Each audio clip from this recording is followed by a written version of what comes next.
Hello दोस्तों, कैसे हैं आप लोग। आई होप आप सब लोग बहुत अच्छे होंगे। आज हम लोग बात करने वाले हैं अ लेटर टू गॉड के 100 एमसीक्यू वन लाइनर फैक्ट्स की। अगर आप एमपीटीईटी वर्ग एक सिलेक्शन पेपर की तैयारी कर रहे हैं तो हमारा यूनिट नंबर 9 में एक हमारा चैप्टर प्रेस्क्राइब्ड है जो कि क्लास 10th से है। और as I just told you earlier as well कि हर एक यूनिट से, हर एक चैप्टर से कुछ आपको एमसीक्यूज होते ही होते हैं, चाहे वो 2 नंबर के हों, 3 नंबर के हों, और इस तरह से। और अगर आप 10th क्लास के स्टूडेंट हैं तो अ लेटर टू गॉड ये सारे फैक्ट्स आपके क्लियर हो जाएंगे, so that you people could answer each and everything in a proper manner. चलिए शुरू करते हैं बिना किसी देर के।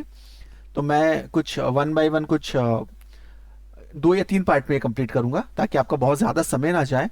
ओके, तो a letter to God guys, a letter to God 100 MCQ with answers. तो हम लोग शुरू करते चलिए। इसके जो अगर ऑथर की बात करें तो इसके जो ऑथर हैं वो जी.एल. फ्यूएंस हैं। हमारा जो चैप्टर है वो टाइटल्ड है अ लेटर टू गॉड। इसमें क्या होता है कि लेंचो नाम का एक इसमें फार्मर रहता है और उसकी फसल खराब हो जाती है हेलस्टॉर्म की वजह से। तो वो भगवान को एक लेटर लिखता है और पैसे मांगता है। तो कंट्री सेटिंग, ये जो स्टोरी है वो कहाँ की है, क्या लोकेशन उसमें मेंशन की हुई है, सेटिंग कहाँ है इसकी, तो ये है मैक्सिको में। मैन कैरेक्टर इसका कौन है, तो मैन कैरेक्टर इसका है लेंचो, जो कि एक किसान है और भगवान को वो लेटर लिखता है 100 पेसोस के लिए। लेंचोस का प्रोफेशन क्या है, लेंचो का प्रोफेशन है वो फार्मर है। लेंचो क्या किस चीज के लिए होप कर रहा था उस समय, लेंचो जो है वो होप कर रहा था कि बारिश हो जाए, क्योंकि उसकी जो मक्के की जो फसल थी उसकी वो सूख रही थी, उसको पानी की जरूरत थी, उसको बारिश की जरूरत थी, वाटरिंग की जरूरत थी। अब हेल स्टॉर्म जो है, लेकिन वहां पे अचानक से पानी के साथ साथ ओलावृष्टि हो जाती है, हेल स्टॉर्म हो जाते हैं और वो पूरा उसका जो खेत है वो ओलों से भर जाता है और लगता है कि यहाँ पे किसी ने आके नमक बिछा दिया है, सफेद बर्फ से बिछा दी है। तो लेंचो की जो आखिरी उम्मीद थी वो क्या था, लेंचो की जो आखिरी उम्मीद थी वो सिर्फ भगवान थे। उन्होंने ईश्वर से, लेंचो जो था वो ईश्वर से मांग रहा था कि भगवान आप ही मेरी सिर्फ मदद कर सकते हो, ठीक है। सो उसने कितने पैसे मांगे थे, उसने भगवान से 100 पैसोस मांगे थे, उसने 100 पैसोस मांगे थे, जो भी अब वहां की मैक्सिको की करेंसी वो पैसोस में होती है। लेटर एड्रेस्ड टू, तो उसने, लेंचो ने जो लेटर लिखा था वो भगवान को लिखा था, उसने भगवान को एड्रेस किया था। लेटर ड्रॉप डेट, और लेटर उसने कहाँ छोड़ा था, कहाँ ड्रॉप किया था, तो लेटर उसने पोस्ट ऑफिस में ड्रॉप किया था, उसने पोस्ट ऑफिस में लेटर को छोड़ दिया था। Who read the letter first, तो लेंचो ने जो लेटर वहां पे छोड़ा था उसको सबसे पहले किसने पढ़ा, तो उसको सबसे पहले पोस्ट मास्टर ने पढ़ा, ठीक है, जो सुप्रीम पोजीशन में होता है पोस्ट ऑफिस में। पोस्ट मास्टर की रिएक्शन क्या होती है, पोस्ट मास्टर जो तो बड़ा सरप्राइज हो जाता है कि यार ये क्या है, किसी ने तो भगवान को ये एक लेटर लिख दिया। बहुत सरप्राइज होता है, बहुत अम्यूज होता है, थोड़ा मनी मन उसको लगता है कि क्या है यार, ये तो इसने तो भगवान को ये लेटर लिख दिया। तो पोस्ट मास्टर डिसाइड करता है, क्या डिसाइड करता है, पोस्ट मास्टर डिसाइड करता है कि मैं लेंचो की हेल्प करूंगा, क्योंकि उसका विश्वास भगवान से नहीं हटना चाहिए। हेल्प्ड बाय, तो उसने कैसे मदद की, उसने, पोस्ट मास्टर ने और जितने भी एम्प्लॉयज थे पोस्ट ऑफिस के अंदर, उन्होंने अपने अपने सैलरी का कुछ अमाउंट उन्होंने डिडक्ट करके उसको डोनेट करने के लिए पैसे दिए, लेकिन उनके पास सिर्फ 70 पैसों उनके पास होते हैं। मनी रिसीव्ड 50 पैसों, सम वर्जन नहीं, देखिए हमारे वाले जो है उसमें 70 पैसों है, ठीक है। कितने पैसे इसको इकट्ठे उन्होंने किया, 70 पैसों उन्होंने इकट्ठा किया। हम इसको ही सम वर्जन 70, हम लोग 70 कंसीडर करेंगे, ठीक है। लेकिन उसको एक्सपेक्टेशन क्या थी, उसको एक्सपेक्टेशन थी 100 पेसोस की। और किसने कंट्रीब्यूट किया था, पूरे पोस्ट ऑफिस के एम्प्लॉयज ने कंट्रीब्यूट किया था।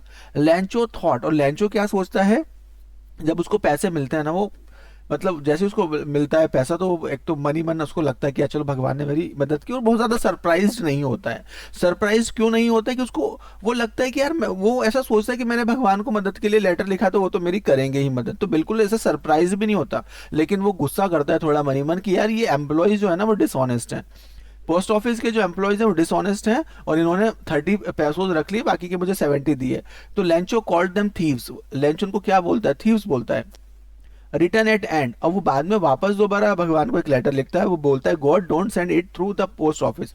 तो वो बोलता है भगवान से कि मैंने आपसे 100 पैसों मांगे थे, लेकिन आपने मुझे सिर्फ 70 पैसों भेजे हैं, लेकिन 30 पैसों की मुझे भी रिक्वायरमेंट है, और आप इस पोस्ट ऑफिस के थ्रू प्लीज मत भेजिए, क्योंकि यहाँ के लोग हैं ना बड़े मक्कार हैं, चोर हैं, इन्होंने मेरे 30 पैसों रख लिए जो आपने भेजे थे।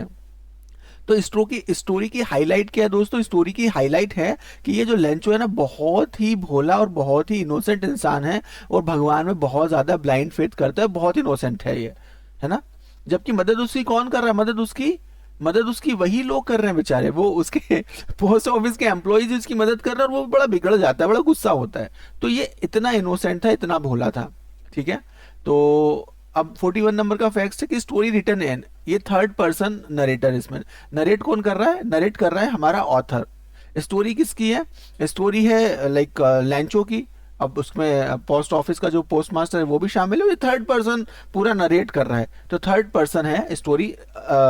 जो राइटिंग है थर्ड पर्सन के पॉइंट ऑफ व्यू से हुई है। ओरिजिनली रिटन इन, ओरिजिनली ये जो स्टोरी लिखी हुई है वो स्पेनिश लैंग्वेज में लिखी हुई है, और वहां पे कीवर्ड्स कुछ कुछ आपको देखने मिलेंगे। अगर आप एमपीटीईटी की आप प्रिपरेशन कर रहे हो, आप 12th का एग्जाम भी दे रहे हो गाइस, तो 12th के एग्जाम में आपको ये सारे की पॉइंट्स ध्यान रखने, अगर एक्सप्लेनेशन आपकी आ जाती है। Downpour means heavy rain, downpour एक कीवर्ड आएगा उसमें, तो ये इसका मतलब क्या है कि what is the meaning of, what does it stand for downpour, और आपको ऑप्शंस दे दी तो आपको हैवी रेन उसमें आपको टिक करना है। हेल स्टॉर्म्स आर, तो हेल स्टॉर्म को जो उन्होंने उस समय यहाँ पे मेंशन किया है स्टोरी में, वो किया है आइस बॉल्स के से कंपेयर किया है। Ox of a man means a strong man. बहुत इंपॉर्टेंट की फैक्ट्स बता रहा हूं आपको मैं। इस तरह से अगर एमपीटीईटी में आप वर्ग 1 में आप तैयारी कर रहे हो सिलेक्शन पेपर की, तो इस तरह के क्वेश्चन आएंगे। ऑक्स ऑफ अ मैन, इसका मतलब हो गया बहुत बलशाली आदमी, ओके।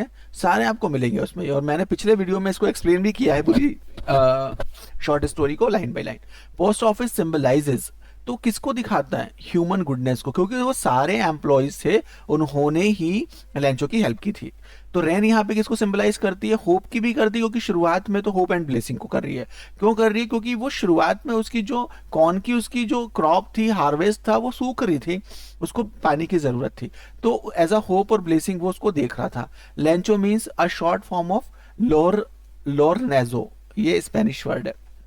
आयरनी लाइज, अब वो थोड़ा सा एक मजाक टाइप का हो जाता है कि फेथ मिसप्लेस्ड, है ना, कि फेथ जो है, अब होता है क्या है कि जिन लोगों ने मदद की उसकी, जिन लोगों ने उसकी मदद की, पोस्ट ऑफिस वालों ने, एम्प्लॉयज ने उसकी मदद की, बाद में उन्हीं को गालियां दे रहा है कि यार इन लोगों ने मेरे पैसे रख लिए जो भगवान ने भेजे थे। 70 पैसों उसको मिले, उसने 100 मांगे थे, तो उसने उसको क्या लगा कि यार ये 30 पैसों मेरे इन लोगों ने रख लिया। I think story ends with humour and irony, और जो स्टोरी खत्म होती है वो ह्यूमर और आयरनी के से मिली जुली होती, क्योंकि जिन लोगों ने मदद की ना उसकी, वो उन लोगों पे ही को ही सोचता है कि यार ये लोगों ने तो मेरे पैसे रख लिए, तो बड़ा एक ह्यूमर क्रिएट होता है, आयरनी क्रिएट होती है। तो इस वाला जो ये वीडियो लेक्चर है उसमें मैंने 50 वन लाइनर फैक्ट्स कवर किए गाइस, और नेक्स्ट जो 50 हैं वो मैं सेकेंड वीडियो में कवर कर दूंगा, ताकि थोड़े वीडियो छोटे हैं और आप लोग इजीली अपने टाइम के कन्वीनियंस के अकॉर्डिंग इसको देख सकें। I would like to just like let you know कि अगर आप एमपी टेट की तैयारी कर रहे हैं ना, तो ये फैक्ट्स बिल्कुल, ये मेरा एक्सपीरियंस है, एमपी टेट को लेके मेरा एक्सपीरियंस है, मेरा टीचिंग का एक्सपीरियंस है कि इस तरह के क्वेश्चंस आपको पूछे जाते हैं। तो स्पेशली 41 टू 50 जो है ना, ये Lencho means rain symbolize, post office employees जो है वो क्या सिंबलाइज कर रहे हैं, ऑक्स ऑफ अ मैन, इस तरह से पूछे जाते हैं क्वेश्चंस, क्योंकि ये थोड़ा लीक से अलग होते हैं, कॉमन चीजों से हटके होते हैं। ठीक है, चलिए तो अगले वीडियो में मिलते हैं फिर, तब तक के लिए टाटा बाय बाय।